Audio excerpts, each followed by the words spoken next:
En esta pequeña introducción a las redes estaremos tratando de explicar de una manera muy sencilla cómo es que nace el concepto de redes y los componentes que la conforman, así como su funcionamiento y características principales. Vamos a hablar en esta sección sobre qué es una red, cableado, tipos principales de redes, las diferentes topologías y por último los componentes básicos de una red, como son los hubs, switches y routers. Para que haya comunicación entre una computadora y otra, debe de haber un medio.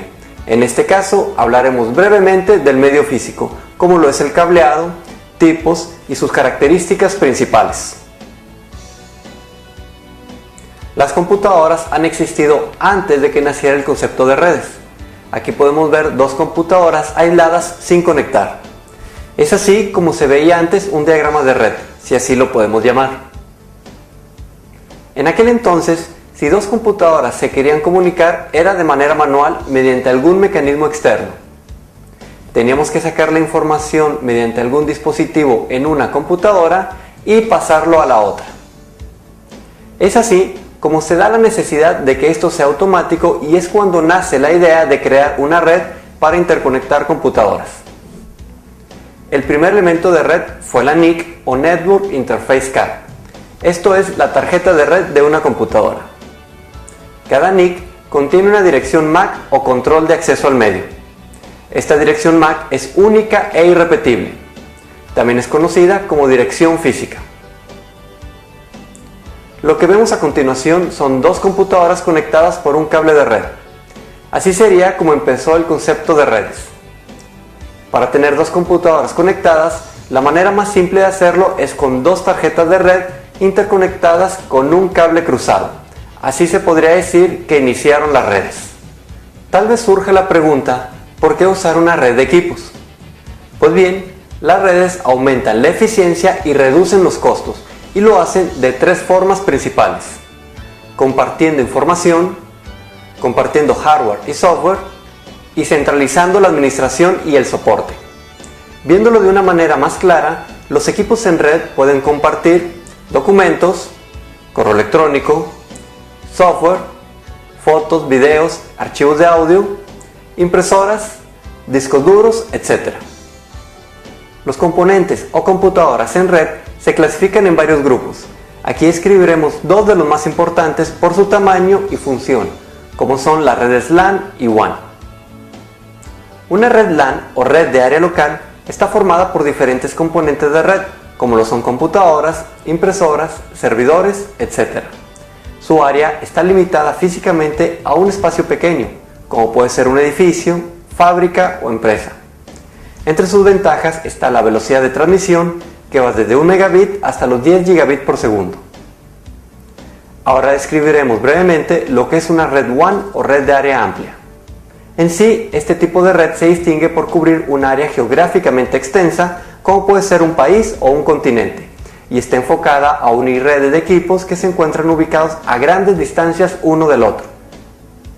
Ya que hemos explicado brevemente las dos principales redes, describiremos a continuación algunas de las topologías que se han venido utilizando, que son topología de bus, estrella, árbol, anillo y malla.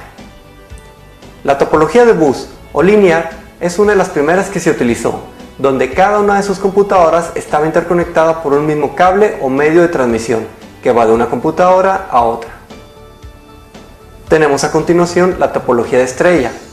Esta topología es una de las más utilizadas y se forma conectando cada componente a un equipo central, sea este un hub o switch. Como todas, tiene sus ventajas y desventajas. Una de sus ventajas es que si una computadora se desconecta, solo ese equipo deja de recibir información. Y una desventaja es que si el equipo central se cae, se pierde toda la comunicación.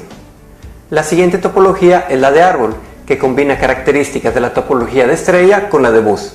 Es un conjunto de subredes en estrella conectadas a una topología en bus. Como podemos ver, esta topología facilita el crecimiento. También tenemos la topología de anillo.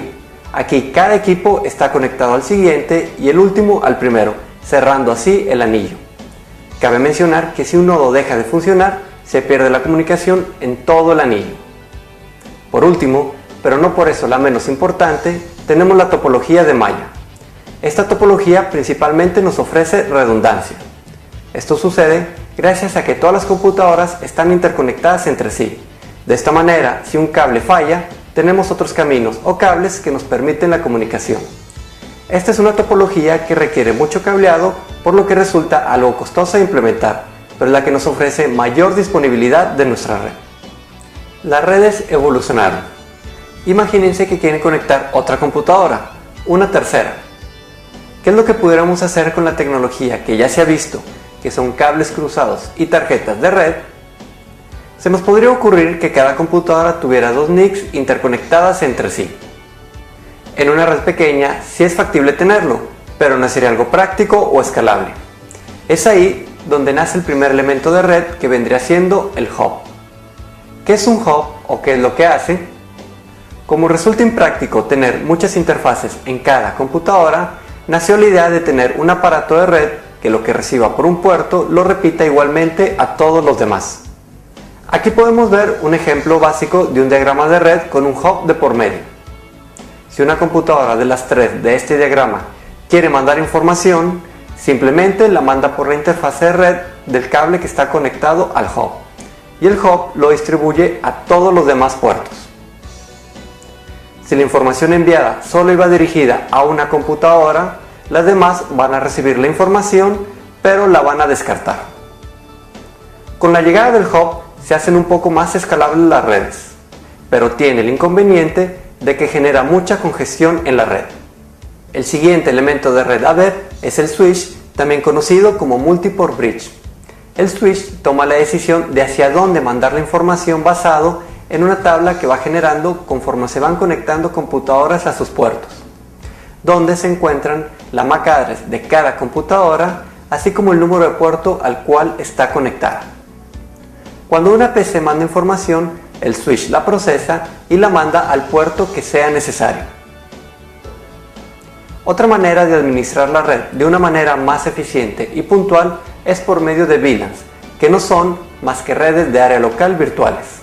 ¿A qué nos referimos con virtuales? A que no están restringidas por nada físico, ya que como son lógicas, pueden estar ubicadas en cualquier parte de nuestra red donde manejemos switches que soportan VLANs. Para ser un poco más claro, tenemos el siguiente ejemplo, donde vemos diferentes computadoras en diferentes VLANs en diferentes localidades. Un ejemplo sería si cambias una computadora físicamente de switch, puede seguir en la misma VLAN. Para comunicarse entre VLANs es necesario un router para poder tener comunicación entre ellas, ya que de otra manera, cada VLAN solo se puede comunicar entre sus propios miembros. Ahora hablaremos un poco del router. La función principal del router es decidir hacia dónde enviar la información que le llega proveniente de diferentes redes.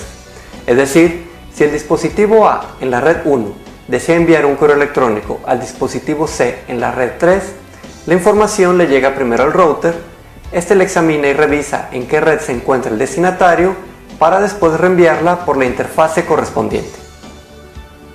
Hasta aquí hemos visto los fundamentos para poder entender un poco más el por qué existen las redes, su función elemental y los componentes básicos de qué es lo que hacen y cómo funcionan en un nivel muy general.